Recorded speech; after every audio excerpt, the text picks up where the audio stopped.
Hello viewers, welcome back to my channel Stepping Stone Tutorials. Viewers, we are back with another brand new chapter of Class 10 Science. The chapter is Life Processes. Viewers, this is the second video on the chapter Life Processes. Those who have missed out my first video, I'm sharing the link in the description box. Do go back and check the first video. In my earlier video, we have discussed about nutrition in plants. We have seen that plants are autotrophic organisms and they prepare their own food. But animals, they cannot make their own food. They depend on plants and other animals for their food. Now, all the animals, they are divided into three groups on the basis of their food habits. These are herbivores, carnivores, and omnivores.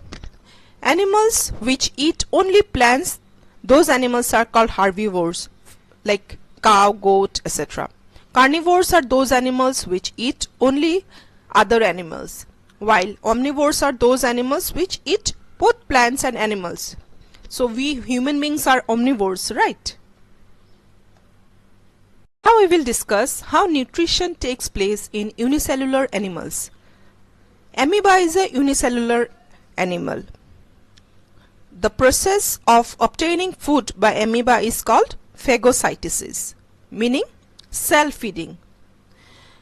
Okay, the various steps that are involved in the nutrition of amoeba or any unicellular animal are ingestion, digestion, absorption, assimilation, and egestion. All these processes are however performed by the single cell of amoeba.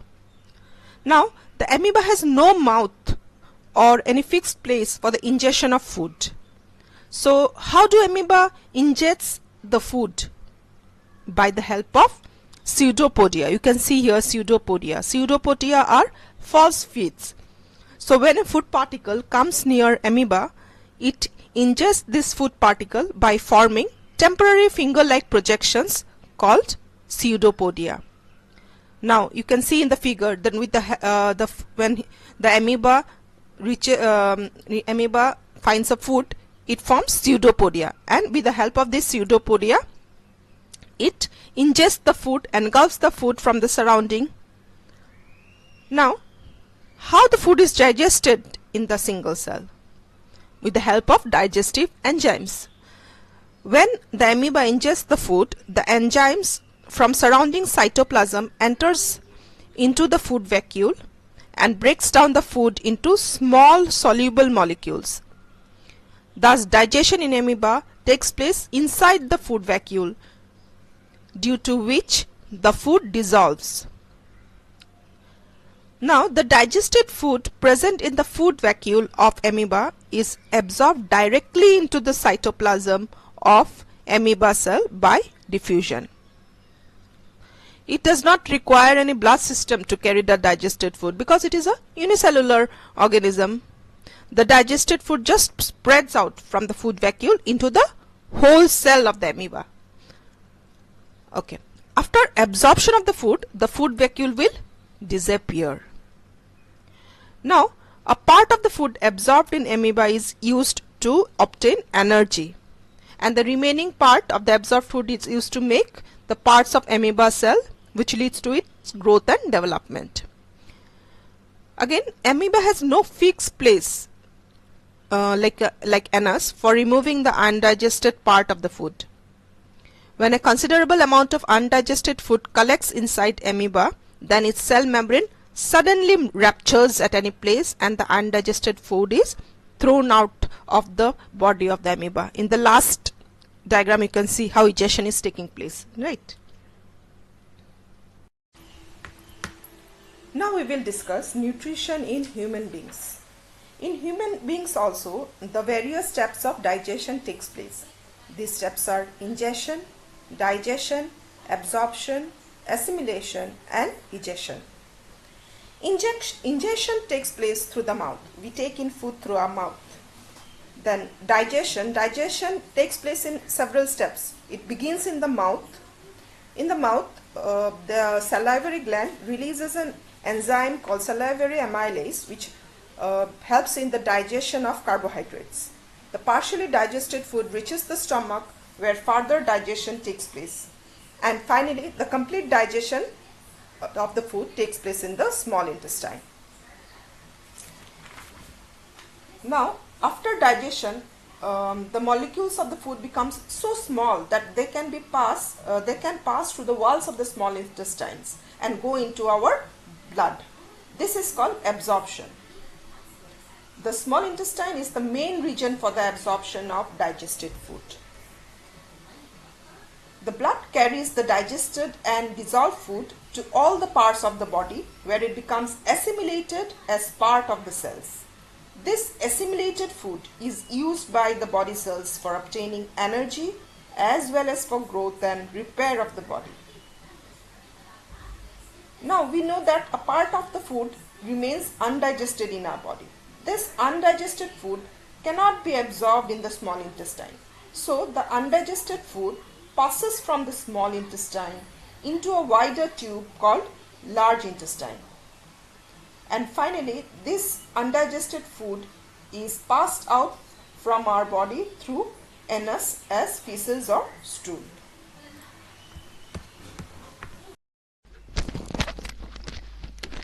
Now we will discuss in detail about the human digestive system.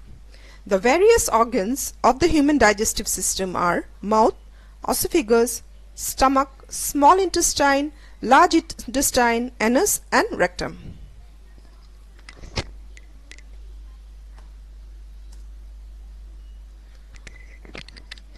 The human beings have a special organ for the ingestion of food. It is called mouth. The food is put in the mouth with the help of our hands. Then the digestion of food begins in the mouth itself. In fact, the digestion starts as soon as we put the food in the mouth. The mouth cavity contains teeth, tongue and salivary glands. The teeth helps in breaking the food into small pieces. Then we chew it and grind it with the help of our teeth. So the teeth helps in physical digestion.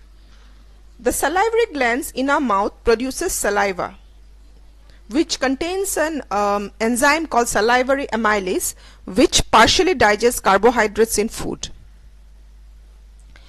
The function of the tongue is mixing the saliva with the food. Now the slightly digested food in the mouth is swallowed by the tongue and goes down the food pipe called esophagus.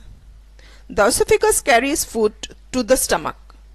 The walls of the food pipe have muscles which can contract and expand alternately. This contraction and expansion movement of the walls of the food pipe is called peristaltic movement.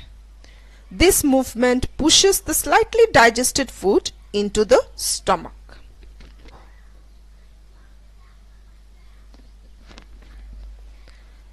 Now, the stomach is a J-shaped organ present on the left side of the abdomen. The food is further digested in the stomach. Stomach releases gastric juice which contains hydrochloric acid. Hydrochloric acid creates an acidic environment in the stomach. Now why an acidic environment is required in the stomach? Because the enzyme pepsin present in the gastric juice can act only in an acidic environment. Pepsin digests proteins present in food.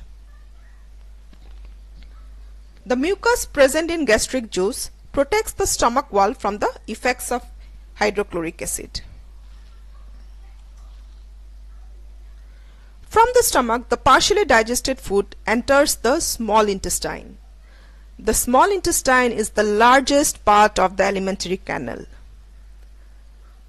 Though the small intestine is very long, it is called small intestine because it is very narrow. It is arranged in the form of a coil in our belly. Now, the small intestine in human beings is the site of complete digestion of food, like carbohydrates, proteins and fats. The small intestine receives secretions of two glands, liver and pancreas. Liver secretes bile, which is a greenish yellow liquid made in the liver and normally stored in the gallbladder. Bile breaks the fats or lipids present in food, and also it makes the acidic food coming from the stomach alkaline, so that pancreatic enzyme can act on it. Now, pancreas is a large gland which lies parallel to and beneath the stomach. It secretes pancreatic juice, which contains digestive enzymes like pancreatic amylase, trypsin and lipase. The enzyme amylase breaks down the carbohydrates, enzyme trypsin digests the proteins, and the enzyme lipase breaks down the fats or lipids in the food present. The walls of the small intestine contain glands which secrete intestinal juice, which completely digest the carbohydrates, proteins and fats, and hereby completing the digestion process.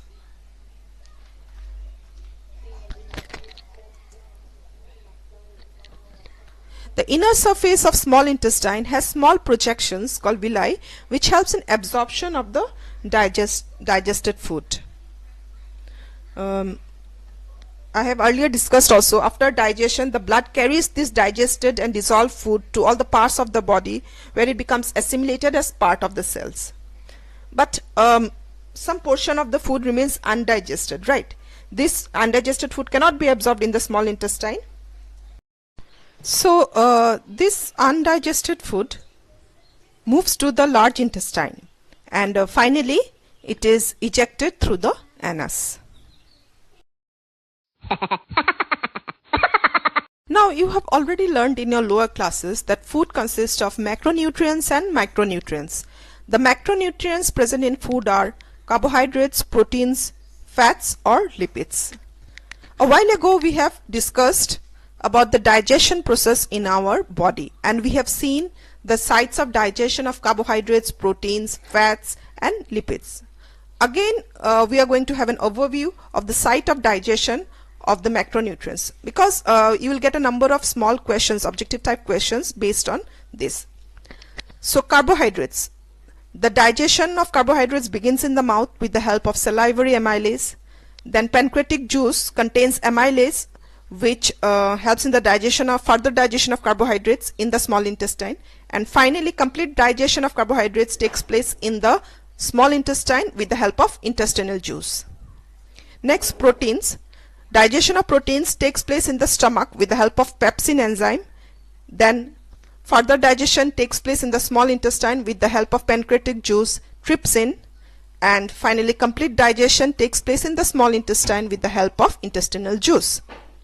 Fats or lipids. Now the digestion of fats takes place in the small intestine. Bile, which is secreted by the liver, and lipase secreted by the pancreas, helps in the digestion of fats. And finally complete digestion of fats takes place in the small intestine with the help of intestinal juice.